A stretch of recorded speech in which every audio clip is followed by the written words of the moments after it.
ನಮಸ್ಕಾರ, welcome back to my YouTube channel. ಎಲ್ಲರೂ ಹೇಗಿದ್ದೀರಾ? ನಾನಂತೂ ಸೂಪರ್ ಆಗಿದ್ದೀನಿ. ಎಲ್ಲರೂ ಚೆನ್ನಾಗಿದ್ದೀರಾ ಅಂತ ಭಾವಿಸ್ತೀನಿ. ಇವತ್ತಿನ ದಿನ ತುಂಬಾನೇ ಶ್ರೇಷ್ಠವಾಗಿರೋ ದಿನ. ಅದಕ್ಕೋಸ್ಕರ ನಮ್ಮ ಮನೇಲಿ ಬೆಳಗ್ಗೆನೆ ಅಮ್ಮ ಮತ್ತು ನಾನು ರಂಗೋಲಿ ಎಲ್ಲ ಹಾಕಿ ಪೂಜೆ ಮಾಡಿದ್ವಿ. ಯಾಕೆ ಅಂತ ಗೊತ್ತಾ? 14 ವರ್ಷಗಳ ನಂತರ ಶ್ರೀ ವೆಂಕಟೇಶ್ವರ ಸ್ವಾಮಿಗೆ ಸಮರ್ಪಿತವಾದಂಥ ದೇವಶಯನಿ ಏಕಾದಶಿ ಮತ್ತು ವಿಷ್ಣುವಿಗೆ ಪ್ರಿಯವಾದ ಶನಿವಾರ ಎರಡು ಒಂದೇ ದಿನ ಜೊತೆಯಾಗಿ ಬಂದಿರುವಂಥ ದಿನ ಇದು. ಈ ಏಕಾದಶಿಯನ್ನ ಹರಿಶಯನಿ ಅಥವಾ ಪದ್ಮ ಏಕಾದಶಿ ಅಂತ ಕೂಡ ಕರೆಯಲಾಗುತ್ತೆ. ಈ ದೇವಶಯನಿ ಏಕಾದಶಿ ನಂತರ ಶ್ರೀಮನ್ ನಾರಾಯಣನು ಮುಂದಿನ 4 ತಿಂಗಳುಗಳ ಕಾಲ ಯೋಗ ನಿದ್ರೆಗೆ ಜಾರ್ತಾರೆ. ಅದುವೇ ಚಾತುರ್ಮಾಸ್ಯ. ಆದ ಕಾರಣ ಸ್ವಾಮಿಯ ಅಪಾರವಾದ ಅನುಗ್ರಹವನ್ನು ಪಡೆಯಲು ಈ ಏಕಾದಶಿ ಅತ್ಯಂತ ಶುಭದಾಯಕವಾದ ದಿನ ಅಂತ ಹೇಳಲಾಗುತ್ತೆ. ನಮ್ಗೆ ಇರುವಂತ ಕಷ್ಟಗಳನ್ನ ದೂರ ಮಾಡ್ಕೊಳ್ಬೇಕು ಅಂದ್ರೆ ಯಾವ ರೀತಿ ಆಚರಣೆ ಮಾಡ್ಬೇಕು ಅಂತ ಇವತ್ತಿನ ವಿಡಿಯೋದಲ್ಲಿ ತಿಳ್ಕೊಡ್ತೀನಿ ಬನ್ನಿ. ಮೊದಲನೇದಾಗಿ ಬೆಳಗ್ಗೆ ಸೂರ್ಯೋದಯಕ್ಕೆ ಮುನ್ನ ಬೇಗ ಎದ್ದು ಸ್ನಾನ ಮಾಡಿ ದೇವರ ಮುಂದೆ ತುಪ್ಪದ ದೀಪವನ್ನು ಹಚ್ಚಿ ತಪ್ಪದೆ ವಿಷ್ಣುವಿಗೆ ತುಳಸಿಯನ್ನ ಅರ್ಪಿಸಿ. ನಿಮ್ಮ ಮನೆಯಲ್ಲಿ ವಿಷ್ಣುವಿನ ಯಾವುದೇ ಫೋಟೋ ಇಲ್ಲ ಅಂದ್ರೂ ಪರವಾಗಿಲ್ಲ, ತುಳಸಿಯನ್ನಿಟ್ಟು ಪೂಜೆಯನ್ನು ಮಾಡಿ ಸ್ವಲ್ಪ ತುಳಸಿಯನ್ನು ಹಿಡಿದು ಶ್ರೀ ಮಹಾವಿಷ್ಣುವಿಗೆ ಪ್ರಾರ್ಥನೆ ಮಾಡಿಕೊಂಡು 108 ಬಾರಿ ಓಂ ನಮೋ ನಾರಾಯಣಾಯ ಎಂಬ ಮಂತ್ರವನ್ನು ಪಠಿಸಬೇಕು.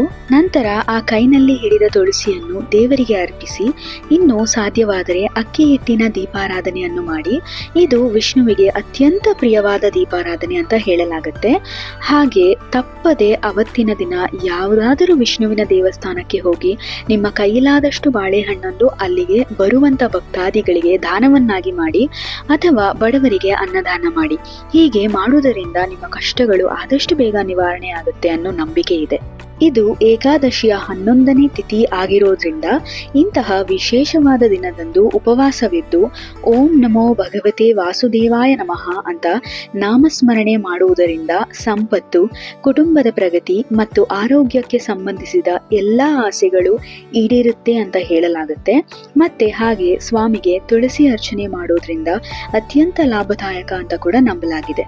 ನಾನು ನಮ್ಮ ಹಿಂದೂ ಕ್ಯಾಲೆಂಡರ್ ಪ್ರಕಾರ ಶುಕ್ರವಾರ ಬೆಳಗ್ಗೆ 9:12ರಿಂದ ಶನಿವಾರ ಬೆಳಗ್ಗೆ 11:34ವರೆಗೂ ಏಕಾದಶಿ ಇರೋದು. ನಾನು ಆ ಟೈಮಿಂಗ್ಸ್ ಪ್ರಕಾರನೇ ಉಪವಾಸ ಇದ್ದು ಪೂಜೆ ಮಾಡೋದು.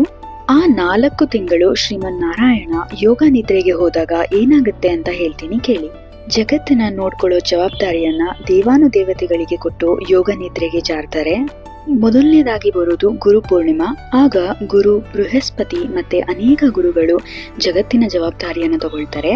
4 ದಿನಗಳ ಕಾಲ ನಾವು ನಮ್ಮ ಗುರುಗಳಿಗೆ ಪೂಜೆ ಮಾಡಿ ಅವರನ್ನ ಗೌರವಿಸ್ತೀವಿ. ಅದಾದ ಮೇಲೆ ಭಗವಂತ ಶಿವ ಜಗತ್ತನ್ನ ರಕ್ಷಣೆ ಮಾಡುವಂತ ಜವಾಬ್ದಾರಿಯನ್ನ ಶ್ರೇಷ್ಠವಾದ ಶ್ರಾವಣ ಮಾಸದಲ್ಲಿ ತಗೊಳ್ತಾರೆ. ಈ ಮಾಸದಲ್ಲಿ ಭಕ್ತರು ಅಭಿಷೇಕ, ಶ್ರಾವಣ ಪೂಜೆ ಎಲ್ಲವನ್ನೂ ಆಚರಿಸ್ತಾರೆ.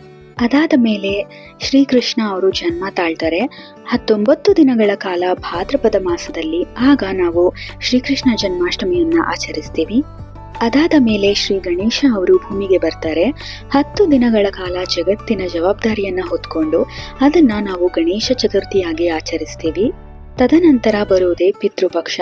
16 ದಿನಗಳ ಕಾಲ ನಮ್ಮ ಪೂರ್ವಜರಿಗೆ ಪೂಜೆ ಮಾಡಿ ಗೌರವ ಸಲ್ಲಿಸ್ತೀವಿ, ಅವರಿಂದ ಆಶೀರ್ವಾದ ಪಡ್ಕೊಳ್ಳೋಕೋಸ್ಕರ.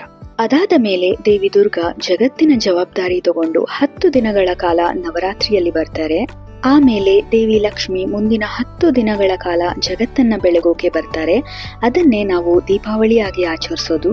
ಕೊನೆಯದಾಗಿ ಜವಾಬ್ದಾರಿ ತಗೊಂಡು 10 ದಿನಗಳ ಕಾಲ ಬರೋದೇ ಕುಬೇರ ದೇವ. ಸೊ ಈ ಸೈಕಲ್ ಮುಗಿಯೋದು ದೇವ ಉತ್ತಾನಿ ಏಕಾದಶಿ ಅಂದು. ಅವತ್ತು ಶ್ರೀಮನ್ ನಾರಾಯಣ ಅವರು ಯೋಗ ನಿದ್ರೆಯಿಂದ ಎದ್ದೇಳ್ತಾರೆ ಮತ್ತೆ ಸೃಷ್ಟಿಯ ರಕ್ಷಣೆಯ ಜವಾಬ್ದಾರಿಯನ್ನ ತಗೊಳ್ಳೋಕೆ. ನೀವೇ ಕೇಳಿಸ್ಕೊಂಡ್ರಲ್ಲ ಚಾತುರ್ಮಾಸ್ಯದಲ್ಲಿ ಹೇಗೆ ದೇವಾನುದೇವತೆಗಳು ನಮ್ಮನ್ನ ರಕ್ಷಣೆ ಮಾಡ್ತಾರೆ ಅಂತ. ಜೀವನದಲ್ಲಿ ಕಷ್ಟಗಳೇ ತುಂಬಿಕೊಂಡು ದಾರಿ ಕಾಣ್ದಾಗ ಹೋದಾಗ ನಮ್ಗೆ ದಾರಿ ದೀಪ ಆಗೋದೇ ಆ ಭಗವಂತ. ಹಾಗಾಗಿ ಭಗವಂತನ ಮೇಲೆ ಸಂಪೂರ್ಣ ನಂಬಿಕೆ ಇಟ್ಟು ಈ ಪರಿಹಾರ ಮಾಡ್ಕೊಳ್ಳಿ. ದಯವಿಟ್ಟು ತುಳಸಿ ಇಟ್ಟು ಪೂಜೆ ಮಾಡೋದನ್ನ ಮರಿಬೇಡಿ. ಎಲ್ಲರಿಗೂ ಕೂಡ ನಾರಾಯಣ ಅನುಗ್ರಹ ಸಿಗ್ಲಿ ಅಂತ ಆಶಿಸ್ತೀನಿ. ಎಲ್ಲರಿಗೂ ಒಳ್ಳೇದಾಗ್ಲಿ. ಓಂ ನಮೋ ಭಗವತೆ ವಾಸುದೇವಾಯ ನಮಃ. ಸೊ ಇದಾಗಿತ್ತು ನನ್ನ ಇವತ್ತಿನ ವಿಡಿಯೋ. ಇಷ್ಟ ಆಗಿದ್ರೆ ಪ್ಲೀಸ್ ಲೈಕ್ ಮಾಡಿ, ಚಾನಲ್ನ ಸಬ್ಸ್ಕ್ರೈಬ್ ಮಾಡ್ಕೊಳ್ಳಿ, ಶೇರ್ ಮಾಡಿ, ಸಪೋರ್ಟ್ ಮಾಡಿ. ಜೈ ಶ್ರೀಕೃಷ್ಣ.